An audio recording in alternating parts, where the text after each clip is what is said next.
Welcome to UnCeiling You, the podcast that helps ambitious professionals break through inner and outer ceilings, one powerful conversation at a time. I'm your host, Dr. Natalie Luke, scientist, strategist, and founder of the UnCeiling Zone. And around here, we talk about visibility, leadership, and the kind of networking that doesn't feel forced or fake, because real influence starts when your presence aligns with your purpose. This season, we're exploring how networking from authenticity to build meaningful relationships that grow your impact without losing your integrity or energy. In last week's episode, we spoke with Kira Curitin about negotiating and networking from alignment, how to stay rooted in self-worth, even in high-stake conversations. And today we're going even deeper with someone who knows exactly what it takes to build success without losing herself in the process. My guest is Betsy Pepine, author, philanthropist, and serial entrepreneur in real estate. Betsy's book, Breaking Boxes, Dismantling Metaphorical Boxes That Bind Us, is a bestseller that's received numerous awards for its honesty and depth. And you'll hear her honesty in this episode. Her brokerage, Pepine Realty, has been recognized multiple times over by Inc. 500 as one of the fastest growing private companies in the U.S. and has earned spots in Florida's Trend's Best Companies to Work For. Listed in the Wall Street Journal's top producing real estate teams, she's also a mentor, educator, and founder of Pepine Gives, a nonprofit helping families facing housing insecurity. And yes, in case you're wondering, she's been endorsed by Shark Tank's Barbara Corrigan, as well as Dave Ramsey and Glenn Beck. But what I love most about Betsy is her candor, her willingness to talk about the moments when success on the outside didn't feel aligned on the inside, and how that realization led her to rebuild not just her business, but her entire life around authenticity and impact. In this conversation, Betsy shares how to recognize when your outer success is misaligned with your inner truth, why defining success around impact creates stronger networks and teams, and how to lead and connect from quiet confidence of your core values. This episode is for anyone who's ever felt the tension between doing what's expected and doing what's right. So take a deep breath and let's dive in. Betsy, I really appreciate you being here and sharing your wisdom and also your book with us. You were outwardly thriving, successful in your business, but from the inside, something fell off. It was like misaligned. And it wasn't until you admitted that dissonance, that disconnect, that real transformation began. What gave you permission to say, I'm unhappy, even when your life looked picture perfect? Yeah. Well, it did take me a while. It took me a good year of being aware of the feeling of being discontent and accepting that because for a long time I didn't feel like I had the right to. But I got to a point, and I don't know if it was my life in general or just the age. I was in my late 40s at the time. I'm now 56. And I had just gotten to a point where you're seeing, premature deaths. You're seeing people getting diagnosed with, serious things. And I thought, my goodness, we've got one life to live. And if this is mine, I've got to take advantage of every day I have here. And Right. So I think it was just the realization that time is short and we aren't guaranteed any day. And I don't want to continue living like this, being acutely aware of that. So one of the things that you said was interesting. You said that you didn't feel like deserved it? Can you tell me more about that?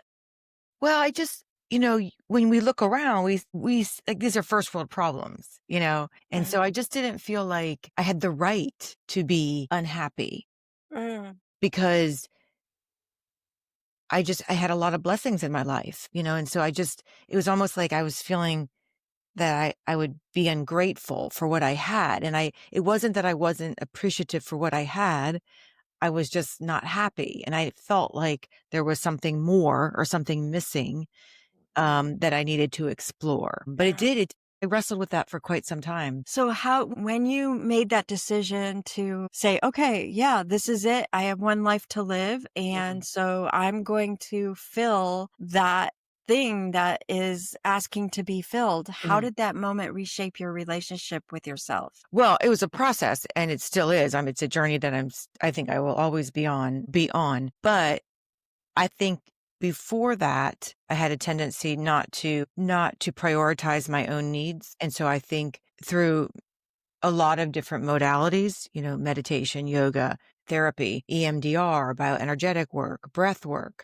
Just feel like I gave myself the permission to take up space and that my needs, because I grew up in a great household, but one of the things that was missing in my household was that the messaging was that your needs were not important. And so I had carried that through my adult life. And so I think the biggest thing my relationship has changed with myself is that no, my needs do matter.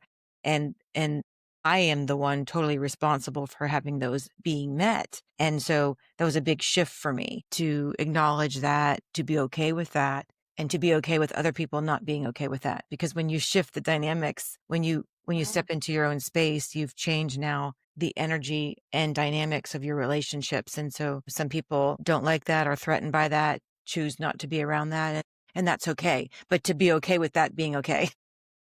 Yeah, I really love the fact that you described that process and described how that energy changes. And you describe in your book yourself as compressed, a mattress packed in a tight box built by others. And that image isn't just about confinement, it's about also potential, like when it gets uncoiled. Mhm. Mhm. That is a beautiful image. What were some of the invisible boxes you discovered, especially the ones that were created by well-meaning people or systems? Oh my gosh, there's so many. The biggest one, the one that impacted, I think, my life the most, well, there's a couple, but one is just from a very early age. Everybody, when you're born into a family system, there are expectations to be a part of that family system. And one of the expectations in my family system was to be a physician. It was just expected. My father was one. My sisters are physicians. Their husbands are physicians.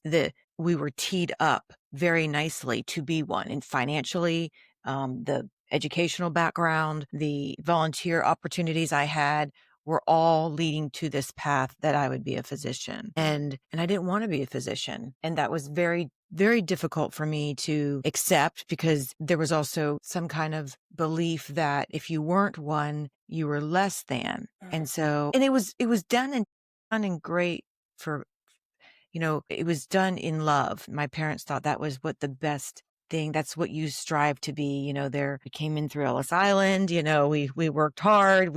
This was supposed to be the dream. And so that's what they wanted for their children, and provided everything to make that happen. It's not, it wasn't, they weren't looking at it as a negative thing. They wanted the best. And it was just really hard for me to say, well, no, thank you. It's not my dream. And so even after graduate school, I went into the pharmaceutical industry to really kind of placate that expectation to be in the healthcare field. So that was a big one. It wasn't only because of an unexpected and rather quick sudden events of a divorce at a young age with two young kids, and being laid off in my job in a very short period of time. Those two events caused me to reflect on, okay, what am I doing? Maybe this is not the right path. Maybe the universe, God, source, whatever we choose to call it, maybe it's guiding me in a different way. And maybe it's time that I choose a path that I want. And that was kind of the first startings of me choosing my own way. And that was by the time I got into real estate, which was my passion, was my late 30s.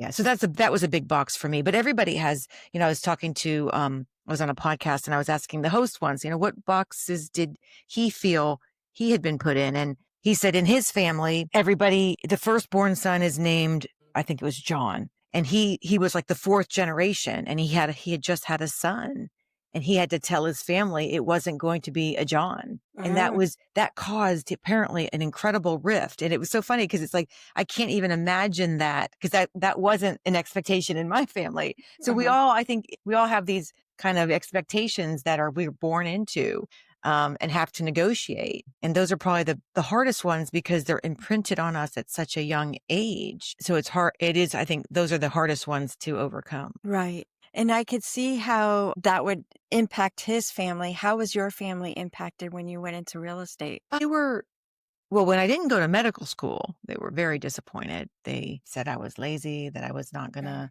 go pursue. And my goal was to go into graduate school in business. And at the time, the school that I wanted to get into required 2 years of work experience. And mm, that's not the model in medicine. And that's all my folks knew was medicine. And in medicine, you go from college to medical school. And they felt that if you took a break, you might not go back. And so they didn't understand this model.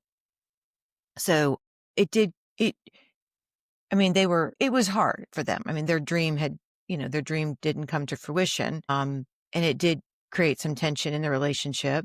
And I definitely felt like I had been knocked down a couple levels in terms of status in the family. mm, I definitely mhm. felt like I was I was the black sheep in the family. And I think I still have that role now. I think they see me in that role now because I'm the only one in business and it's a world they don't understand. Wow. And the thing about black sheep is they're really white sheep with black paint thrown on them. Oh, yeah, it's nice. Get out of the environment, and your fur grows and you cut off some of that black and now well, and it could be what it could be any color. It doesn't have to be black, but it's now glistening and then you go back and a little bit more paint gets thrown. Yeah. Sometimes we think authenticity is soft or passive, but what you discovered was really fierce clarity for Mhm, yourself. I mean, mhm. kudos to you for following that still soft voice that said, no, you're meant to do this. And it reorders how we show up everywhere. Once you started going into real estate and living more authentically, how did that change who you attracted and who you let go? Yeah, it definitely changed who I attracted and who I sought out because I no longer wanted, and this took time, but I no longer wanted to be inauthentic and be around people who I felt weren't being true to themselves. And so that was a process and still is. And I think because my personality type is very, I think I swung from being fairly passive in terms of having my needs met and my beliefs and expressing them, going the other direction to being very direct, very succinct, and very, very okay if somebody doesn't want to be in my boat. Uh-huh. And so I think just that attracts very different energies from people. I mean, it was just very different. And so I feel now the relationships that I have never been more felt more real and I feel more seen. And I feel that they're just so much richer than the relationships that I've had in the past. There's fewer. I mean, I have a handful, probably five, just really quality friends that know me inside and out. And, and I can truly be at ease around them. It's no longer stressful and have to go retreat to kind of breathe. So that's changed. It's just changed. It's dramatically changed my sphere group in terms of my close friends. It's also changed my colleagues and who I seek out for professional relationships. And what have you learned about creating the kind of relationships that support the real you? Well, I think it's me, it was me. I was showing up inauthentically. And so then I was attracting people who were attracted to this person that I didn't feel I really was. Mm, So for me, I have to make a very conscious effort to show up at the onset authentically and, and being okay with not all relationships are meant to last. There's a great book. I don't know if you're familiar with Dr. Henry McLeod, but great book, Necessary Endings. And it's mm, before this, I used to think all relationships should last forever. And if they didn't, that was failure. Something mm. happened and it was, I would label that in my mind and that's a box failure, Yeah. right? But now it's in that book really opened my eyes. It's no, there's necessary endings. People come into your life or, you always heard like a season could become for a season, could be life, but could be for a season, could be for a week, could be for a day, maybe not at all. And you learn your lessons and what you're meant to learn through that dynamic. And then you move on. And I think he referred to it as like pruning a bush and you prune back every season so that you get the opportunity to grow even more. And I love that, and to flourish. Yeah. So I think that's really changed how I enter relationships, but also view relationships. And I'm not afraid to have relationships end them professionally or personally when they no longer serve us. I love that you shared that. And after rediscovering yourself, you just didn't stop there. You built a nonprofit business, a best-selling book, multiple companies, and you didn't just expand, you invited others to expand. What inspired you to turn your personal freedom into a community of impact? I think I've always, even prior to this, I've always had one of my personal core values is impact. My goal in life, I mean, every night I ask myself, did my presence improve somebody's life today? That's Because, beautiful. yeah, if it didn't, why am I here? So that's always been a driver in me. And so those initiatives came out of I think I was just born that way. Yeah.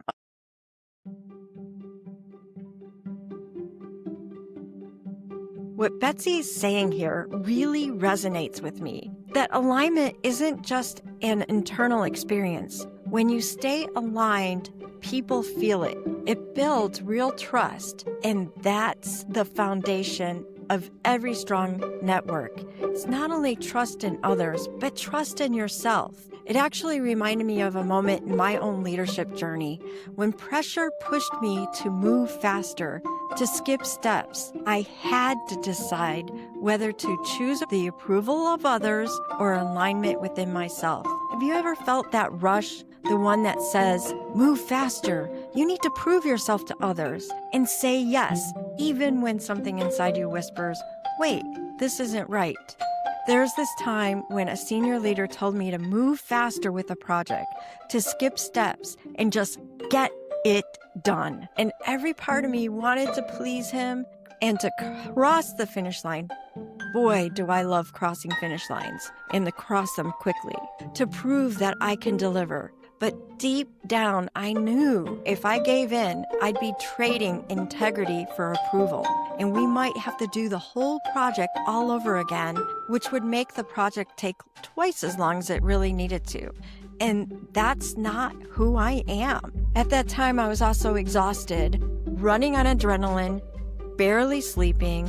And when he dismissed my reasoning, I could feel myself shrinking. So I had to stop. I stopped and took a breath and listened inward to that calm, quiet truth that said, stay steady. You know what's right. So I explained the plan clearly, calmly, step by step. He didn't like it, but I held my ground. And here's what happened. The project finished on time with zero rework, and the quality, it had what it deserved. The data spoke for itself. Integrity didn't slow us down. It actually protected us and protected our timelines. That moment changed how I defined leadership. It wasn't about saying yes to pressure. It was about trusting that inner compass, because the people worth connecting with will meet you in your integrity. So next time pressure pushes you, pause, listen, and hold your alignment.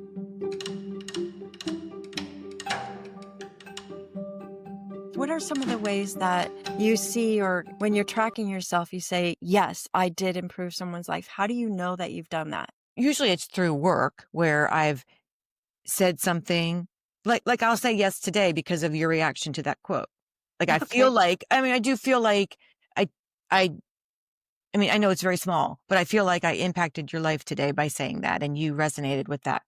Mm-hmm. So it's like getting reactions like that, and it's helping somebody have a view or an insight, a revelation, a mind shift that they didn't have before.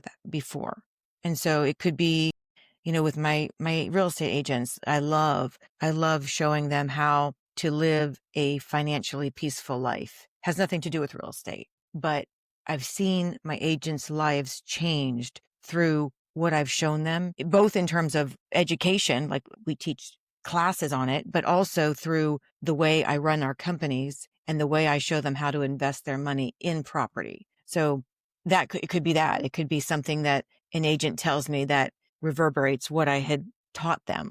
So I see that the lesson is there. Or one of my children, at the end of the day, I want them to be confident and independent. And so I would always say to them, I don't know, but I know you'll figure it out. And the other day, my older daughter, I said, oh my goodness, what are you going to do? And she said, I don't know, but I know I'll figure it out. And it's like, So- it just, it just brings, she doesn't know how much joy that brings me, but it's like, that was my goal when she was 2, and to see that come to fruition, it's like, oh my gosh, I had an impact, so those are the kinds of things that cause me to check that little box that I check off every night.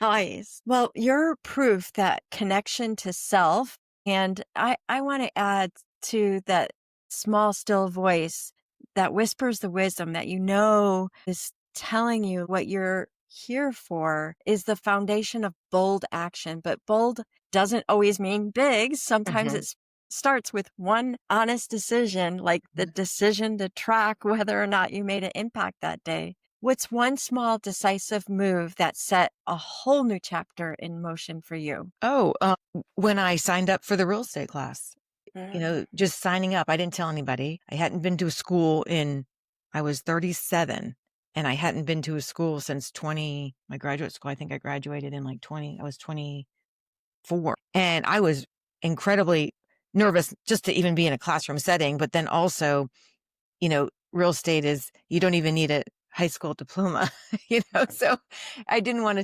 to, coming from the family that I came from, I didn't want to say anything to anybody, but just myself signing up for that class set in motion a whole new life for me, which I didn't know at the time was going to do that. Wow. So when at this point in time with your book, with your companies and everything, and your family looks back at the vision come to life, Mhm. how do they react to it at this point? Do they understand it better? They do understand it better, but where I am sad is that it was only after I was successful Mm, did I feel like I got their acceptance, and earned my status back in the family. right. And that's something that I've accepted, but yes, they understand now. Well, you're an incredibly strong, courageous person. And I commend you for modeling that courage to do that, to follow that path. I would just encourage everyone to, like you had mentioned, like follow that whisper in your head, acknowledge it, and don't wait as long as I did. Where can folks find out more about you and grab your book? I'm all over the social channels at my name, Betsy Pepine. I have a website, betsypepine.com. On that site, there's a free toolkit that you can get. And you can also order the book on that site as well as on Amazon. I also have a course that's related to the book that's there. So yeah, if you just Google Betsy Pepine, you'll find me everywhere. So now we move to the insider circle questions. What's one thing that you used to seek from others, like approval, validation, admiration, that you now source from within? All of those things, but more broadly, just my worth. I used to look outside for that. And I think that's why I was unhappy. We started the conversation at the very beginning, but me feeling unhappy yet on paper looked very successful. And I was seeking my self-worth from external validation. And it was only going within did I realize it was always there. And so, yeah, so that's definitely something that I used to seek externally. Wow. I think that's a powerful statement right there. Was there a moment when you had to walk away from a relationship or a system? And I think you mentioned a few that no longer fit the Mhm. expanded version of you. Maybe Yeah. go a little deeper on that one. The good mom one, I was tested a lot Mm, because I didn't understand it until I had children, but we throw that term around. I think we throw that term around a lot. And what does that mean? And I have gotten judged a lot on my parenting decisions because I wasn't the typical, like I said, the helicopter parent, like I yeah. was hands off. And I think people were surprised by that. And the turning point on that one was when I was walking my daughter into her grade school with a project that was due as her first big project that I had essentially done for her. It was a poster. It looked beautiful, clearly not something that a grade school child could do. And I remember judging the other children's posters and thinking, gosh, what mom would send their posters in ripped and torn and handwriting lettering going, sloped, and it looked messy and the pictures aren't pasted on squarely. But then watching those children in line waiting to show their teacher their first project and their smiles just beaming because this is something they had done themselves. And then I looked at my child who did not have that same expression on her face. And I thought, what am I doing? What do I want at the end of the day? And so went really kind of in a different direction and just looked long-term. What do I want long-term for my children? And tried to impose natural consequences. Like if my child left her lunch on the counter, I didn't run it to school. I lived a mile from school. It would have been very easy for me to do that. But I thought, what message does that send my child? If she doesn't have lunch for a day, she'll remember to bring it the next day. And she did. But I got a call from school saying, your daughter said she forgot her lunch at home. And I responded, yes, she did. And so things like that, I kind of felt like I was being judged a little bit by some of the decisions I made, but that was okay because my just fixated on, in 20 years, what do I want this to look like? Yeah. I like that. Now that you lead from a place of wholeness, what would you look for when building your inner circle, team, friends, or collaborators? I just look for depth. I look for people who are authentic, open-minded, clarity of vision, or openness to that, because I recognize I do have folks in my circle that are where I used to be, and I want to help them. And again, I haven't arrived. It's still a journey. I've got a ways to go, but I'm not looking for someone who's always where I am or ahead of me. If I recognize the potential and the desire for growth, I absolutely am attracted to those folks. Yeah, I can see that. I could see that happening because for me, in playing tennis, right now, I have a group of friends that are focused on what's going on in our head as we play the game. What are we saying to ourselves? What's serving us as we're talking to ourselves versus what's not? But then there's another group of friends that will have nothing to do with that discussion. And yet at the same time, whenever the match isn't going well, will really trash themselves or even trash their partner in that moment. And if at this point in time, if I'm playing with someone and they're not open to having the conversation of questioning what they're saying to themselves or even saying to me, okay, it's time for me to find a new partner. Yeah, exactly. Yeah. I play pickleball and I know those people. And it's so hard to say, look, I even bring note cards and put it on the bench that have positive statements so that I can remember. And at first they'll look at the note cards. And then after that, they're like, this is a waste of time. I'm not doing it. Okay. Note to self. Got it. I was going to say note to self. It's great because then there's no ambiguity. Yeah. We're moving on. Yeah. Next is my favorite. We've got quotes on our wall at my office and everyone could submit one. And my word was next. I mean, I just love that because it's like. Yeah. Next. Yeah. So with that, what's one question you regularly ask yourself now to stay connected with your truth, that small, still voice before making a bold move? I absolutely screen everything through. Is this consistent with my values? And is this aligned with my future self? Those two things will usually keep me on the path that I would like to be on. I love that. I love that conscious focus. Thank you so much for being on the UnCeiling You. I really appreciate this conversation. I know that it's going to help so many people, and I thank you for your time, your energy, your focus, and for really dissecting your method so that we can all learn from it. Thank you for having me. Today, Betsy reminded us that success without alignment eventually collapses under its own weight. That's true connection.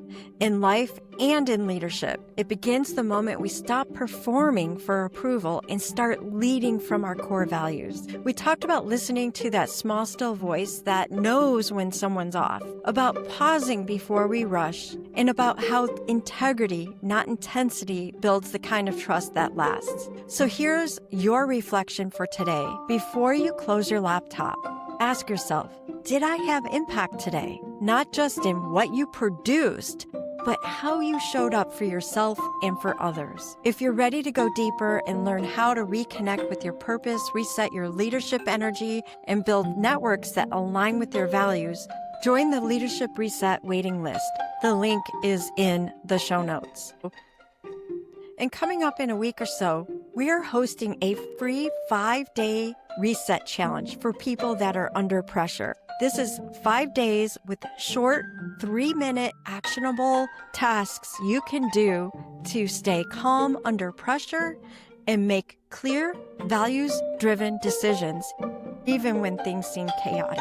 You'll automatically be enrolled when you sign up for the Leadership Reset program in the show notes. At UnCeiling You, we help ambitious professionals break through inner and outer ceilings to grow your impact, your influence, and your peace all at the same time. I'm Dr. Natalie Luke. Thanks for listening, for reflecting, and for doing the work of staying aligned in a world that moves fast. Until next time, stay clear, stay kind, and keep unsealing what's possible.